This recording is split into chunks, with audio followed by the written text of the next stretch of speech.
ভাই এত ইফতারি আপনি মানুষের দিয়ে দেবেন? আরে পাগল, এই ইফতারিগুলো বিতরণ করব আর তুই এনে ফোন তুই ভিডিও করবি, আর এই ভিডিও ইন্টারনেটে ছাড়লে একবারেই ভাইরাল। আমি তো মানবতার ফেরিওয়ালা হয়ে যাব। এই চল চল, দেরি করা যাবে না, ওট ওট ওট ওট, আয় আয় তাড়াতাড়ি আয়। এই শোন, ফুল এইচডিতে ভিডিও করবি, ভিডিও সাথে ভাইরাল হয়, এজন্য আইফোন কিনে নিয়ে আইছি। আচ্ছা ঠিক আছে। ও ভাই ভাই দাঁড়ান, ভাই এই নেন ইফতারি। ভাই ভিডিও বিরাট ক্লিয়ার হচ্ছে। ভাই একটু ভিড় করেন, ক্যামেরার দিক তাকান। ভাই একটা হাসি দেন। আসি ভাই, এই আয় এদিকে আয় এদিকে আয়। আজব তো, ইফতারি দেখতে আবার ভিডিও করছে। এমনি দাঁড়া দাঁড়া দাঁড়া দাঁড়া, এই না ইফতারি না, আমার জন্য দোয়া করবা যেন তাড়াতাড়ি ভাইরাল হয়ে যায়। এই চলি আয়। গাইস, আজকে আমাদের টার্গেট হলো 10,000 ফলোয়ার পূরণ করা। তাড়াতাড়ি লাইভটা শেয়ার করে দিন।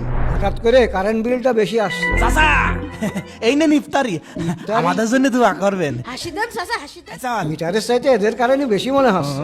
এই দেখি দে ভিডিও কেমন হলো দেখি। এই ভিডিও যদি ইন্টারনেটে ছাড়া হয় 100% ভাইরাল। আর কি ঠেকাবে আমার। রবিউল ভাই 100 টাকা দেবেন, ইফতারি কিনবো। তোমার এক প্যাকেট ইফতারি দিইনি, তোমার ভিডিও করিনি। না ভাই আমি ইফতারি নিইনি, আমার একটা মান সম্মান আছে না, ভিডিও করে নেটে ছেড়ে দিত। তাই নাকি? মান সম্মান আছে, যাও বেশি বেশি ভিডিও করো গা। আমার কাছে টাকা পয়সা নেই, যায় এখান থেকে। আজকে মনে হয় ইফতারি কিনতে পারবো না। রোজার মাসে সব ভাইরাল হওয়ার ধান্দা। কি রে? আরে আমার ভিডিও তো সব ভাইরাল। যাই মিশনের কাছে বলি আসি, এবারে সবাই আমাকে মানবতার ফেরিয়ালা বলবে। মিশন, ও মিশন, মিশন।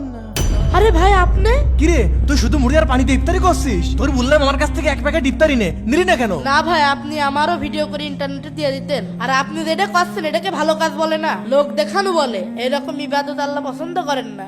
আপনি দুনিয়াতে মানুষের প্রশংসা পেলেও আখিরাতে এর বিনিময় কিছুই পাবেন না।